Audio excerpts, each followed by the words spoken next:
¿Qué tal si se saluda al que tiene a su lado? Por favor, bendígalo. Si quieres, Joyce, puedes bajarle un poquito y yo hablo un poco más cerca. Gracias. Qué bendición estar aquí con todos. Qué bendición poder estar en este lugar tan maravilloso que se llama Inspiration Church, ¿verdad? Que podamos estar acá honrando el nombre del Señor. Y bueno, como el tiempo es inclemente, vamos a empezar con la palabra del día de hoy. ¿Qué tal si usted me acompaña a hacer una oración? ¿Le parece? Señor, gracias porque sabemos que estás en este lugar, Señor. Gracias, Señor, porque tu amor y tu misericordia están en este lugar, Señor. Oramos en el nombre de Jesús para que tu Espíritu Santo hable a nuestro corazón, hable a nuestro pensamiento, hable a nuestro entendimiento y nos hagas entender el propósito y el camino que tienes con cada uno de nosotros, Señor. En el nombre de Jesús, amén y amén. Bueno, hace unos pocos meses atrás mi esposa estaba en Estados Unidos con la terapia de mi hijo Jake. Estábamos allá en la terapia. Yo estuve acá solito, más o menos unos 2 meses. Y es bien interesante algo que quiero contarle, y es que alguien, no sé, una amiga de mi esposa, no tengo ni idea quién fue, le dio por regalarle una mata, un bonsai. ¿Usted alguna vez, cuántas mujeres acá tienen una mata en su casa? ¿Sí? Eso. ¿Cuántos hombres tienen una mata en su casa? Ya están grandes. Bien. Eh, y le regaló un bonsai. El bonsai ya venía en un momento de, como el dólar, de depreciación. Venía cayendo, ya no estaba tan bien de vida, pero había un problema. Y es que yo era el que estaba en la casa. Y cuando llegara mi esposa, eso iba a estar totalmente muerto. Entonces, en el muy poco conocimiento que tengo de plantas, yo intenté ponerle al sol, echarle agua, ¿sí? Echarle sal, no sé, ungirla, ¿sí? Lo que es yogur griego, lo que sea que fuera por que la mata resucite. Adivine qué estaba pasando. Seguía muriendo. Entonces yo hice lo que cualquier hombre en sus cabales podía hacer, que fue preguntarle a ChatGPT. ChatGPT, tengo un bonsai que le regalaron a mi esposa y lo estoy matando. Necesito que me ayudes o cuando mi esposa llegue, ella me va a matar a mí. ¿Sí?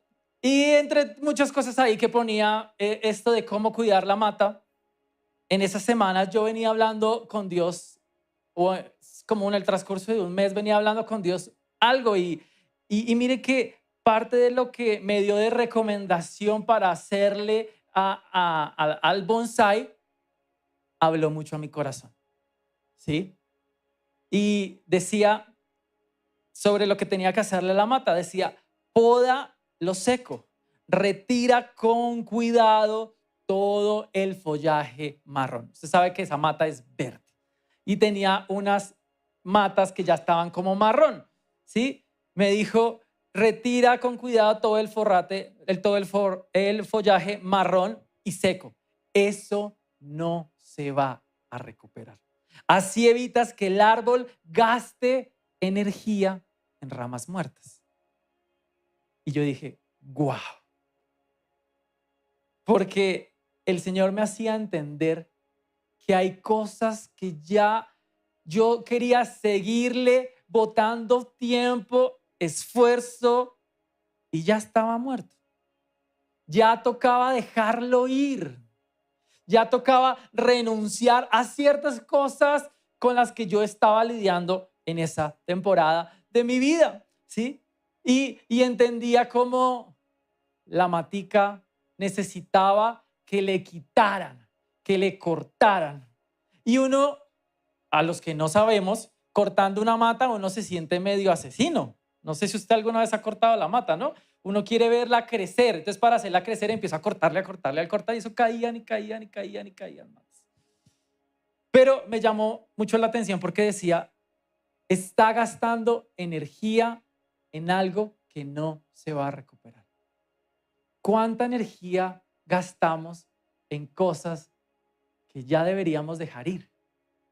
¿Cuánta energía gastamos en cosas que no van a volver?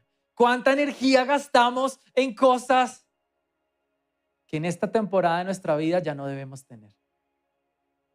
Y empecé a preguntarme, empecé a buscar en la palabra del Señor y empecé a pensar en mi vida cristiana. Y el Señor me llevó a su primera predicación en la Biblia. Está en el libro de Mateo, capítulo 4, versículo 17. El primer sermón de Jesús. Lo primero que Jesús quiso comunicarnos a nosotros. Desde entonces Jesús comenzó a anunciar: cambien su manera de pensar y de vivir, porque el reino de Dios ya está cerca. Cambien su manera de pensar y de vivir, porque el reino de Dios ya está cerca.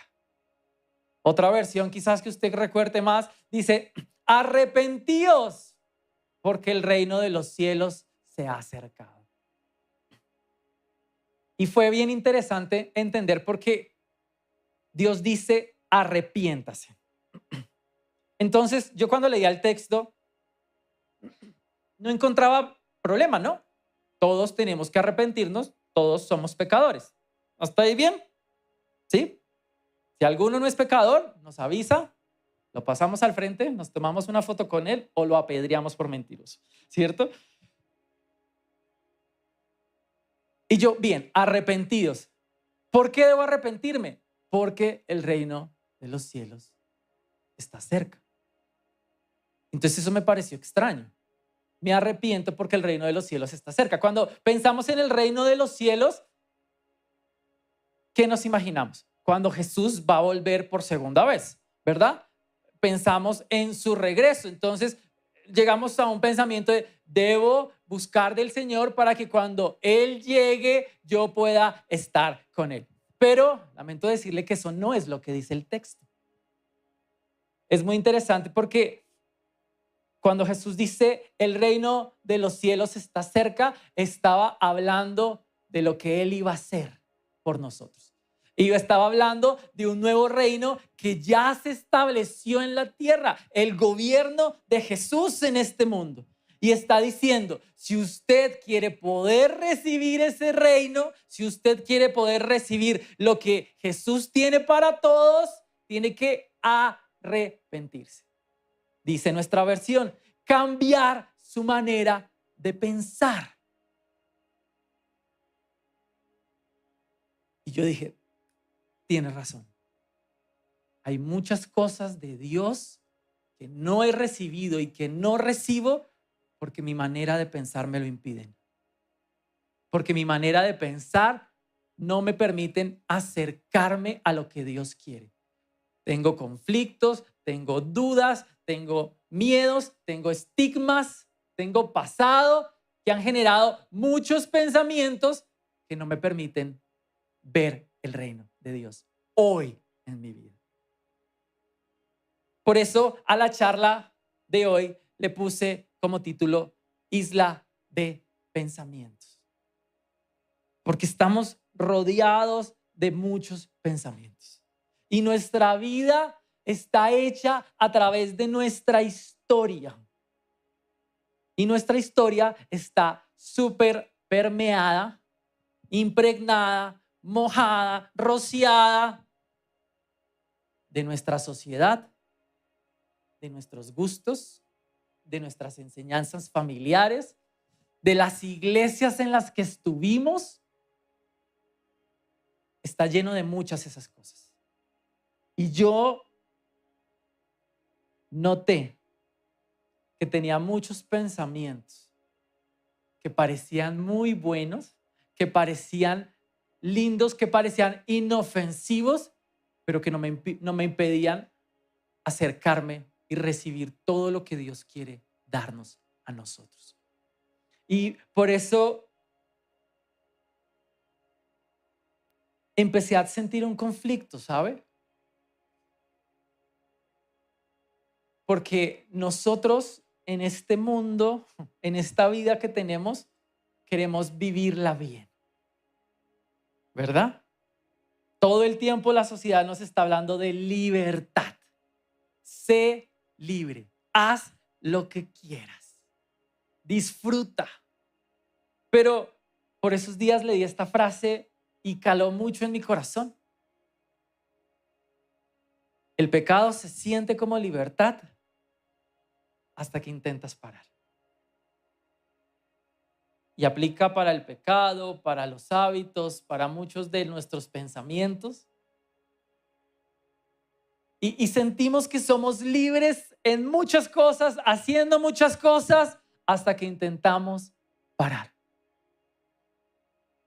Y el Señor me hablaba, tienes que dejar. Porque muchos de nosotros estamos anestesiados, si no todos, por diferentes cosas. Unos por su vida secular, por sus propios deseos. Otros por su pasado, el daño que le hicieron. Otros por las pérdidas que han podido tener familiares, económicas. Otros por su cultura cristiana. Y yo quiero hablarle hoy de diferentes mentiras, 2 clases de mentiras con las que vivimos nosotros recurrentemente. Mentiras creadas por nuestra sociedad y mentiras creadas por nuestros propios pensamientos que van atadas o ligadas a nuestra historia. Entonces, vamos a empezar con las primeras. Mentiras de nuestra sociedad, nuestra amada sociedad, donde todo está de cabeza. Y no hablo de este gobierno, es que no hablo ni de este siglo. Desde hace mucho tiempo nuestra sociedad viene en degradación, viene en caída libre y cada vez nos enseñan a pensar de peor manera. Pero el problema es que muchos de esos pensamientos han afectado nuestra relación con Dios. Y yo quiero empezarle a mencionar algunos. Y oro para que usted pueda verse reflejado en lo que se deba ver reflejado. Y que quizás si no está aquí el que usted necesita, el Espíritu Santo pueda hablar directamente a su corazón y hacerle entender. Pero vamos con el primero. Primer pensamiento que es recurrente hoy. No existe el mal, solo la energía. ¿Se ha escuchado eso? No existe el mal, solo la energía. Si usted ha practicado cosas como yoga, ahí lo va a ver bastante. No, tú no eres malo. Es que la energía que te rodea es la que está mal. Es que las personas que se hacen acercado a ti te han llenado de una energía negativa que tienes que liberarte y empiezan a hablar de chakras, mantras y demás cosas, ¿verdad? Pero es bien interesante porque queremos eliminar una vida espiritual de la ecuación. Queremos limitar todo al yo, al que está a mi lado y cómo eso me afecta. Y mire que yo no voy a hablar de esa persona que usted conoce allá afuera. Quiero hablarle a usted. Porque los cristianos no les gusta pensar en el diablo. Es algo que tratamos de evadir. Dios está aquí, Dios está conmigo. ¿Por qué? Porque eso no me gusta, porque eso me da miedo, porque prefiero hacer todo por aquí. Así como están los que toda la culpa se le echan al diablo, están los que todos los centran en otras cosas. En este caso, la energía. Pero es bien interesante porque Efesios capítulo 6, versículo 12 dice, pues nuestra lucha O más bien, pues no luchamos contra enemigos de carne y hueso, sino contra gobernadores malignos y autoridades del mundo invisible, contra fuerzas poderosas de este mundo tenebroso y contra espíritus malignos de los lugares celestiales. Eso es puro versículo de película de terror, ¿verdad? Esas películas donde está así, que suena el piso, en cada paso, todo oscuro, esa música así. Y de repente aparece un cuadro. Pero tenemos que entender que hay un mundo espiritual y que pasamos de hace unos años espiritualizar todo y la gente iba caminando y se tropezaba y decía, este Satanás sí me quiere hacer tropezar. A hoy en día, eliminarlo. Y soy yo siendo mi mejor versión. Soy yo luchando contra mí mismo. Soy yo sacando todas mis malas energías. Y no es ni un extremo ni el otro. Luchamos contra nuestra carne todos los días. Pero hay un mundo espiritual y el enemigo quiere hacer oposición. Sí. Entonces, no caiga en la mentira de sacar la culpa y echársela a otras cosas. La segunda mentira con la que me he encontrado es otra que usted también ha escuchado. Todas las religiones llevan a Dios. Y esto sí que uno lo escucha en gente que no es cristiana, ¿verdad? Es que yo voy por allá, pero a mí eso no me gusta. Igual todas las religiones llevan a Dios. Igual todo conduce a lo mismo. Y yo insisto, no voy a hablarle de sus amigos. Quiero hablarle a usted. Pastor, ¿por qué? Si yo estoy aquí en la iglesia, yo soy cristiano. A lo que yo podía preguntar, ¿somos cristianos? Porque ¿sabe cuál es el problema de esta era moderna? Que tendemos a customizar a Dios. Creamos un Dios según nuestros gustos y nuestras necesidades. Y usted acomoda a Dios a lo que le gusta. Y usted sin darse cuenta se hizo otra religión. Usted sin darse cuenta creó otro Dios que no es el Dios que leemos en nuestra Biblia. Y hoy en día pasa mucho. ¿Cuántas iglesias hablan solo sobre prosperidad y crearon un Dios customizado que está hecho para darnos plata? Fácil. Creamos un Dios que está hecho para que siempre nos vaya bien en todas las cosas. Creamos un Dios que está hecho para que cumpla mis gustos y nos justificamos con cosas como, es que como Dios no me va a dar si Dios me ama. Dios me ama. Su voluntad es que yo esté bien porque yo soy su hijo. ¿Sí ha escuchado esas cosas o ha dicho esas cosas? Pero la verdad es que no. Necesitamos conocer a Jesús. Muchas personas vienen a la iglesia y no conocen a Jesús. No conocen su palabra y en su palabra se revela el carácter de Cristo. Dice Juan capítulo 14, versículo 16. Jesús le contestó: yo soy el camino, la verdad y la vida. Nadie puede ir al Padre si no es por medio de mí. Y es bien interesante porque Jesús dice, yo soy la verdad. Recuerdo que estaba hablando con alguien hace unas pocas semanas de algo de la iglesia y me dijo, Paz, es que a mí no me parece esto. Y yo le dije, ¿sabes qué? A mí tampoco. Yo lo haría diferente. Y me dijo, y entonces yo le dije, el problema es que dice la Biblia. Porque lo que importa no es lo que yo piense, lo que yo crea y lo que a mí me parezca según mi criterio de bueno. Es que dice la Biblia. Y la Biblia dice esto y esto, y no hay nada que hacer. Porque dígame si no, si yo fuera Dios, cambiaría par cosas. ¿Usted no? Haría par cambios en ciertas situaciones, personas. Yo le pagaría al malo más malo, me vengaría más de algunos. Gracias a Dios no soy Dios. Pero, ¿sabe? Muchos hacemos nuestra propia verdad. Hacemos la verdad de lo que nos parece que Dios debería hacer. Hacemos nuestra propia verdad de lo que creemos que es lo que Dios debería querer para nosotros. Porque a nuestro juicio, eso es lo bueno.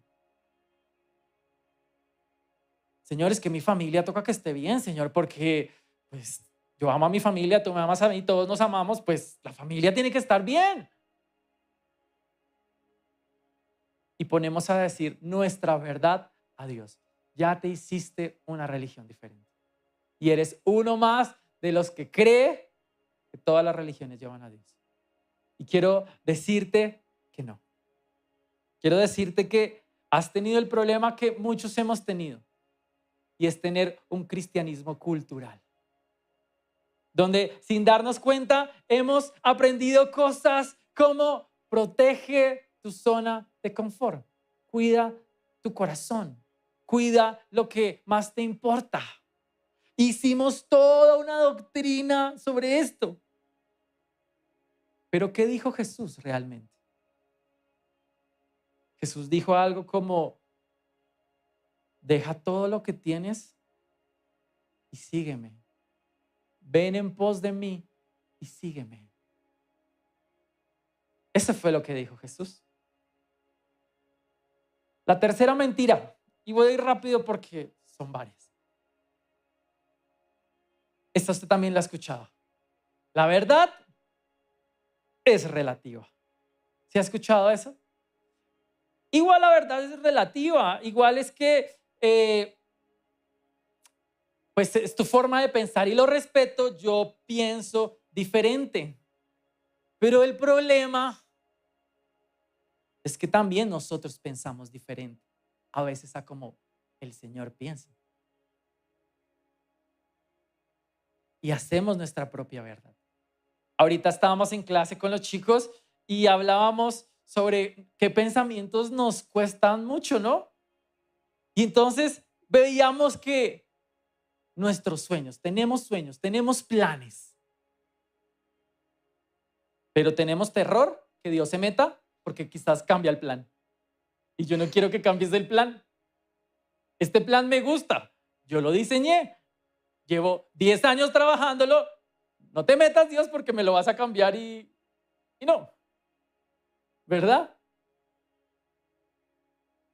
Y tenemos ahí el gran problema que hacemos nuestra propia verdad.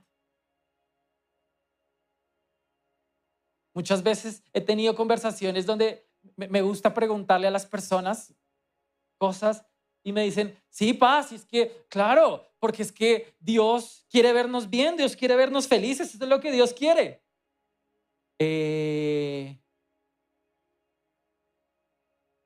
No es la prioridad para Dios. Dios quiere verte salvo. Dios quiere verte sano. Dios quiere verte cerca de Él. El resto le dice añadidura. Y entonces, ¿cuál es el problema de nuestra verdad relativa? Juan 8:32 dice, y conocerán la verdad y la verdad los hará libres. Este texto no habla de la verdad del evangelio. Cristo Jesús vino a morir y a resucitar por nosotros. No. Este texto habla de la verdad como Jesús, como su persona. Y conocerán a Cristo. Y Cristo los hará libres. ¿Conocemos a Cristo? ¿Es la pregunta? Sí, pastor, yo lo conozco. Bueno, ¿qué tanto has estudiado tu Biblia? ¿Qué tanto te has sentado a leer su palabra? a conocer su carácter. El carácter de Dios se revela a través de su palabra y lo confirmamos a través de nuestras experiencias. Pero necesitamos conocer a Jesús. Necesitamos conocerlo. ¿Cuántos años llevas yendo a una iglesia? ¿Conoces al Señor? Sí, claro, pastor, Dios es bueno y quiere bendecirme. ¿Lo conoces? Volvería a preguntar yo. Y es bien interesante porque culturalmente nos hemos enfocado es búscate a ti mismo. Descubre quién eres. Descubre lo que necesitas, descubre lo que te gusta. Por eso cogemos aún a Dios y lo ponemos como un peldaño para encontrarnos a lo que Jesús diría o dice en su palabra. Pierde tu vida por causa de mí, y ahí es cuando la vas a encontrar. Renuncia a ti. Renuncia a tu ego. Renuncia a tu ser la prioridad y ahí vas a encontrarte. Difícil, ¿cierto? Y es que tenemos un problema. Y es que hoy en día fácilmente ponemos a Dios por encima, ponemos cosas por encima de Dios. Le voy a dar un ejemplo para contextualizar. Hoy en día hay una enfermedad que se ha vuelto muy común, la depresión, ¿verdad? Es una enfermedad que existe, que muchas personas padecen y parece que cada vez más. Hay personas que la padecen por temas biológicos, su cuerpo genera cambios químicos en su cuerpo que les hace sentir ciertas cosas. Hay personas que la padecen por choques emocionales muy fuertes que han generado inseguridades, miedos, temores en su vida que les ha hecho generar eso. Y la verdad, no veo diferencia en una y otra. ¿Dónde tengo un problema? En que esto es más grande que Dios. Ahí tengo el problema. Dios mío, no. Es que hoy no que quiero buscar porque estoy deprimido. Toca que te esperes a que se me pase. Cuando se me pase, te busco otra vez. Tienes que esperar a que vaya a terapia, a que tome los medicamentos, a que todo eso está muy bien, tienes que hacerlo, pero esto está primero que tú. Y ahí estamos mal. Dios es lo primero. Señor, en medio de mi depresión, confío en ti. Te anhelo a ver a ti, te necesito a ti. ¿A quién tengo yo en los cielos sino a ti? Fuera de ti no tengo nada en esta tierra, Señor. Y si usted cantó la canción en su mente, está muy viejo. Para los que eran por allá de otra época. Y si usted no entendió, bien. Cuarto, cada uno define lo que está bien y lo que está mal. ¿Sí ha escuchado esto? Es que cada persona lo define. Y hoy en día socialmente está muy en tendencia, ¿no? No. El género, eso no existe. Cada persona define lo que le parece. ¿Verdad? ¿Esto está bien, está mal? No. Cada persona hace lo que le parece. Y el problema es que nosotros también somos así. Nosotros también vivimos a partir de nuestro criterio. Porque en la práctica yo le aseguro que usted confía más en su criterio que en Dios. Confía más en su criterio que en la palabra de Dios. Yo le decía a los chicos, por eso es que te da miedo que Dios se meta en tus sueños. Porque confío que mi plan es mejor a que el suyo es mejor. y volteamos las cosas y acomodamos las cosas en nuestra vida. Y es que mire, yo le hablo de cualquier cosa. La familia. Dios dijo que primero es Dios y luego es tu esposo o tu esposa. Después vienen los hijos. Pero a ti no te interesa. Primero mis chinos. El gordo este que espere. Cuando ellos cumplan 18 y se casen y se vayan, ahí miramos. Y no, es lo que a ti te parece. Pero la palabra enseña que primero es tu esposa y primero es tu esposo. Que tú estás para dedicarte a ella y ella a ti.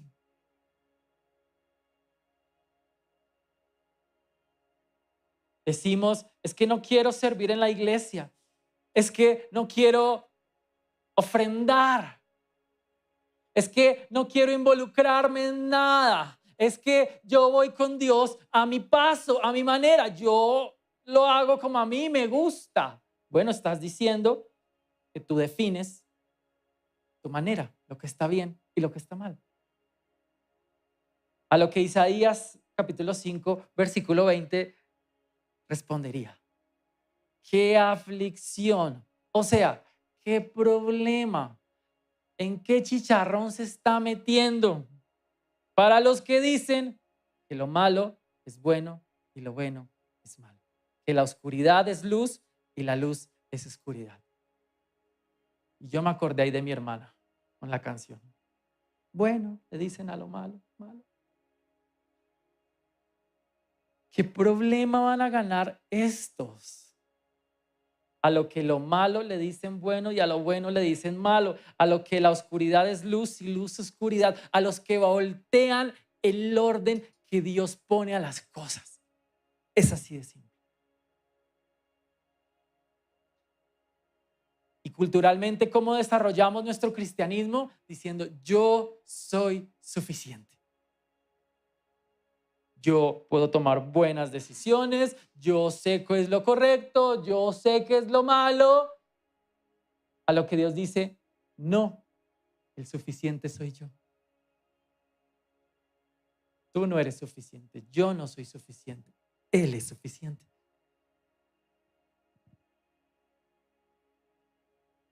Y es difícil en la práctica, se lo reconozco. Pero es una decisión de cada día caminar hacia Él. Socialmente nos han enseñado, solo necesitas dinero y éxito. ¿Cuántos de aquí no se sentirían bien con esas dos cosas? Sentirían que esto es lo que necesitan para tener paz en sus casas, en sus familias. Un sueldo, 25, 30 millones de pesos, una buena casa, un buen cargo o unas buenas empresas. Ya, no necesito más.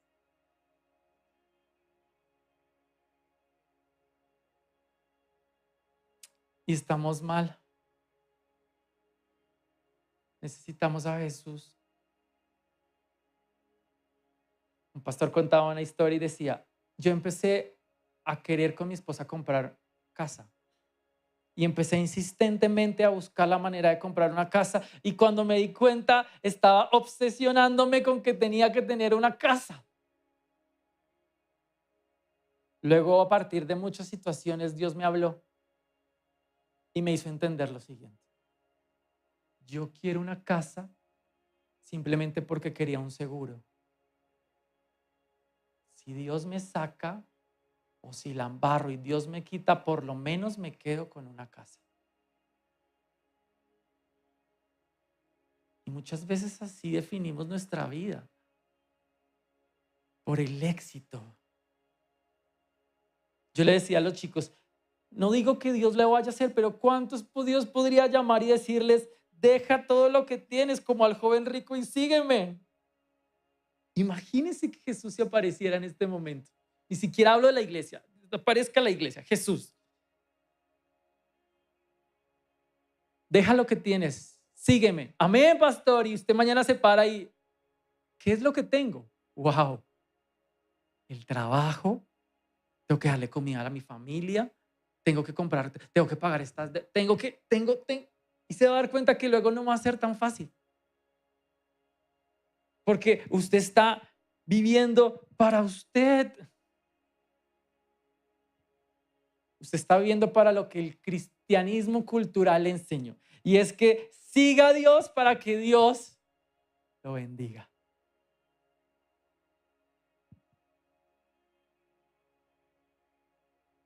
Y lo que Jesús enseñó en los evangelios es, sigue a Dios porque Él es digno, aunque todo te falte. Y es bien diferente. Y no es tan cómodo. Yo sé que esta no es la predicación más emotiva que he hecho. Pero es que vivimos con tantas mentiras en nuestra mente. Tenía como 30 que quería compartirle.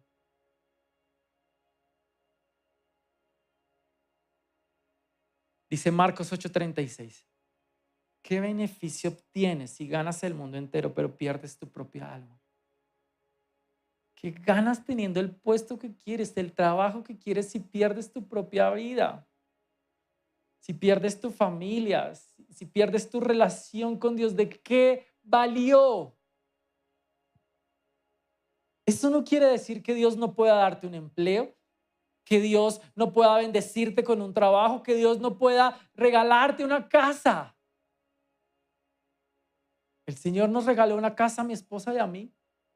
Porque es que no hablo de que Dios no quiera o no pueda. Hablo de que eso no puede ser lo primero. Lo primero tiene que ser Él. Pero, ¿sabe? También tenemos mentiras creadas en nuestra mente. Y para ser videosos somos espectaculares. Nos encanta crearnos películas que a la final se vuelven una manera de pensar. Que al final uno ya ni sabe por qué piensa eso. Pero lo pienso y vivo en eso, a través de eso. Mentiras como la primera, Dios conoce mi corazón. ¿Sí lo ha dicho alguna vez? Y eso suena muy espiritual. Hasta que lo usamos después de una falta. Y empieza a ser es una justificación.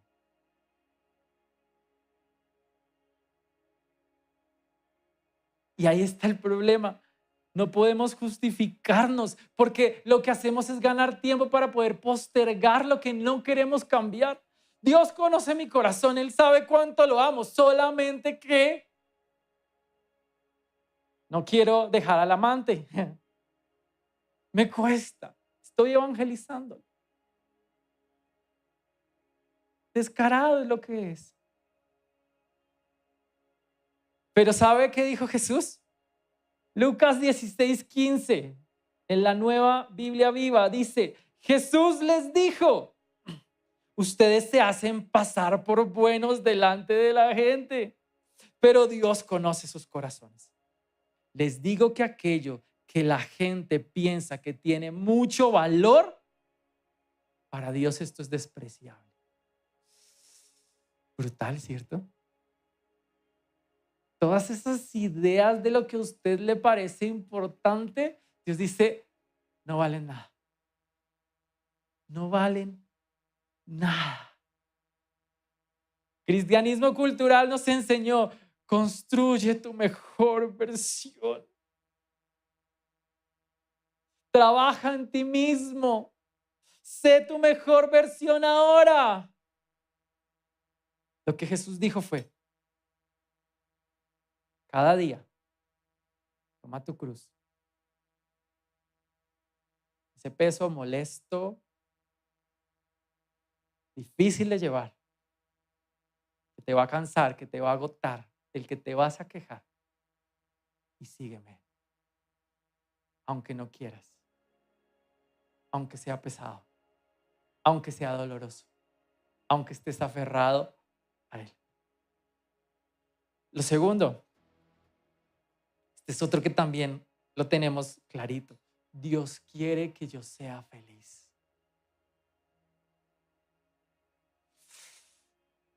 Y este no lo quería poner porque dije, se van a molestar.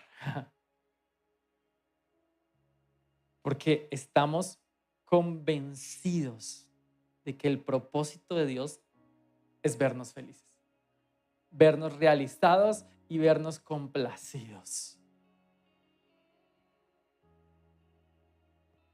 Pero a pesar de que Dios quiere bendecirnos, que eso es cierto, Dios no vino a darnos una vida fácil.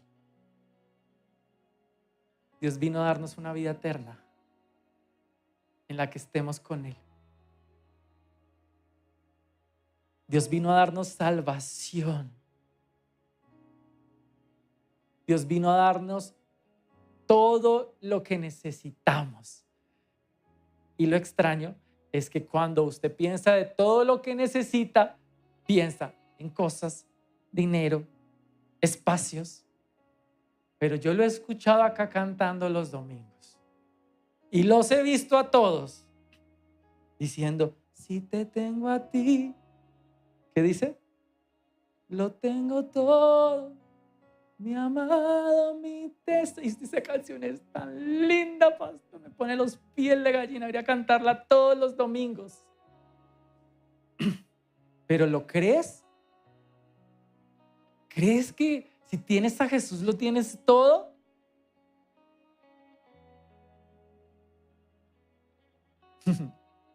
Busquen el reino de Dios por encima de todo lo demás. Lleven una vida justa y Él les dará todo lo que necesitan. Dios quiere que yo sea feliz. No. Dios quiere que yo lo busque a Él por encima de todo lo demás, incluida la felicidad, incluido el dinero, incluido la paz interior. Y lleven una vida justa, porque saber no alcanza. Y luego Él les dará todo lo que necesitan. Entonces, ahí. Mi esposa lo leía en el intermedio, Eclesiastés 12:13. El fin de todo discurso oído es este. El fin de todo lo que usted escucha todos los domingos. Teman a Dios y guarden sus mandamientos, porque esto es el todo del hombre. Esto es lo único que debería importar. Aunque no es todo lo que nos importa.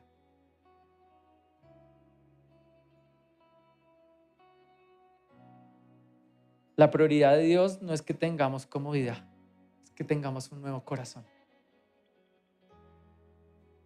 El cristianismo cultural nos enseñó: conquista tus sueños y lucha con ellos, que Dios está contigo. A lo que Jesús dijo: busquen primeramente mi reino, vivan para mi propósito. Tercero, esto pasa muy rápido. No hace falta congregarme para estar con Dios. Yo tengo una relación con Dios a mi manera. Él sabe que yo lo amo. Somos mi partner. Mi padre, su hijo. Hasta pródigo seré, pero su hijo. Y por eso no hay que ir a la iglesia. Y ¿sabe? Tenemos una iglesia, aquí sí voy a poder hablar, que sufre esta pandemia. No hace falta congregarme para estar con Dios. Yo estoy con Dios. Y le quiero dar la respuesta bíblica a esa pregunta. Pastor, bíblicamente, ¿hace falta congregarme para estar con Dios? Si nos regimos netamente a la Biblia, la respuesta es sí. Sí hace falta congregarse. Porque a pesar de que la salvación no dependa de que usted venga a la iglesia, como tampoco depende de sus buenos actos, como tampoco depende de usted, depende del Señor. El problema es que la vida cristiana que Él diseñó no es para vivirla solo, sino en comunidad. Y cuando buscamos en la palabra, nos dice cosas como Hechos 10, 24, 25. Preocupémonos los unos por los otros a fin de estimularnos, o sea, de animarnos al amor y a las buenas obras. No dejemos de congregarnos como algunos acostumbran, sino animémonos unos a otros, y con mayor razón ahora que vemos que aquel día se acerca, ahora que vemos que cada vez la segunda venida del Señor sí está cerca. Y no solo ahí, ¿no? Los primeros cristianos se reunían constantemente en casas y en los templos. Esto lo habla Hechos 2:46. Pablo a cada ciudad que iba no iba a evangelizar, iba a hacer iglesias. Eso lo dice en Hechos 14:23. Y es más, el mismo Jesús prometió que va a estar de manera diferencial cuando un grupo de personas se reúna. La iglesia está hecha para vivirla juntos, no solos, no más solos. Cuarto, si tengo paz, sé que es la voluntad de Dios. Seguro que quieres ennoviarte con esta chica. Uy, pastor, es que usted no sabe, pero he sentido una paz. Me he sentido tan tranquilo. ¿Vas a aceptar ese trabajo? Sí, yo no sé, yo no quería, pero el Señor ha traído una paz en mí. Siento su paz para hacer esto.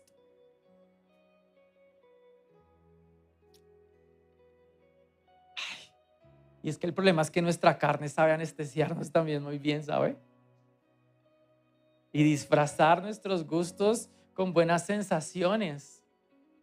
Jeremías 17:9 dice: nada hay tan engañoso como el corazón, no tiene remedio. Y él se pregunta a sí mismo: ¿quién puede comprenderlo? Seguro dirá: yo no. A lo que yo le diría: yo tampoco. ¿Quién puede comprenderlo? ¿Sabe? A veces hacer la voluntad de Dios no trae paz inmediata. ¿Cómo así? Jesús en el Getsemaní.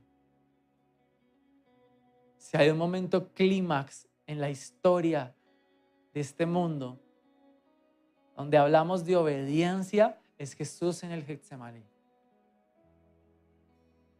diciéndole: Señor, pasa de mí esta copa, sudando gotas de sangre. Su sistema nervioso estaba tan colapsado por la presión que tenía de lo que debía hacer y no tenía ganas de hacer, que ahí no había nada de paz. En el hecho más memorable no hubo paz, hubo presión, hubo angustia.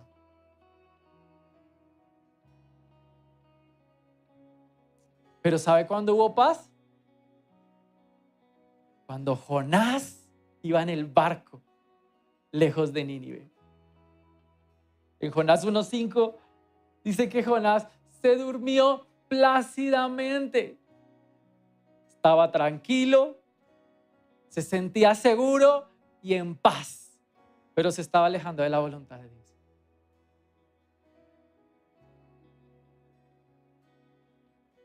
El cristianismo cultural nos ha enseñado: sigue tu corazón y confía en Él. Jesús nos enseñó: sígueme a mí, confía en mí, aunque tus deseos digan lo contrario. Aunque tus pensamientos lleguen a una conclusión diferente, confía en mí. Y último, total, Dios lo perdona todo. ¿Sí lo has escuchado?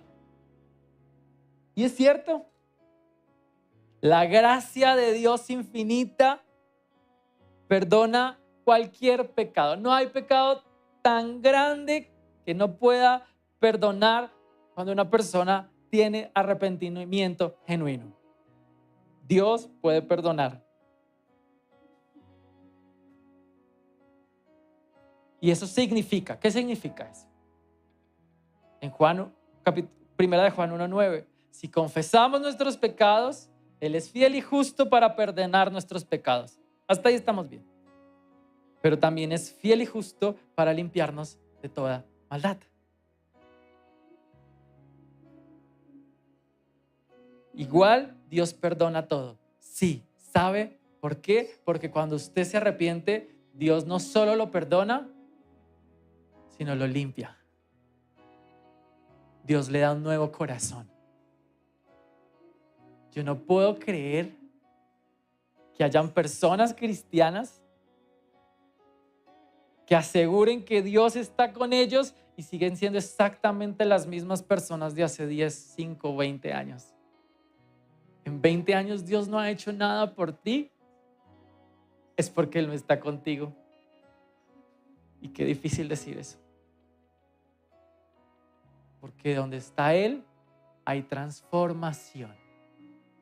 No perfección, estamos bien ahí. Pero si Dios habla que progresivamente nos irá santificando y llevando a una construcción a la estatura de Él todos los días de nuestra vida. Y aunque si no somos perfectos, cada día tenemos que estar más cerca de Él. Y cada día más cerca de Él nos lleva a ser un poco mejor. A dejar ciertas cosas, ciertos hábitos, a entregar.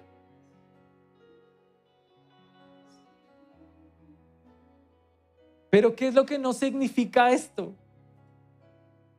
Dios perdona todo, no es una licencia para pecar. Lo he dicho muchas veces. La gracia no es un permiso para que podamos pecar. La gracia nos da poder para no pecar, aunque nuestro cuerpo quiera hacerlo, aunque nuestros deseos nos llamen y nos jalen. La gracia del Señor nos llama al arrepentimiento, no al libertinaje. O el apóstol lo diría de la siguiente manera, en Romanos capítulo 6, versículo 1 y 2, o versículo 1. Perseveraremos, o sea, continuaremos, estaremos constantemente en el pecado para que la gracia abunde. A lo que Pablo responde, no, en ninguna manera. Ese no es el propósito.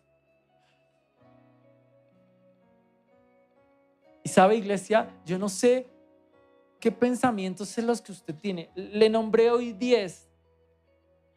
Hay tantos. Saqué una lista como de 30. ¿Sabe de dónde los saqué? De mí.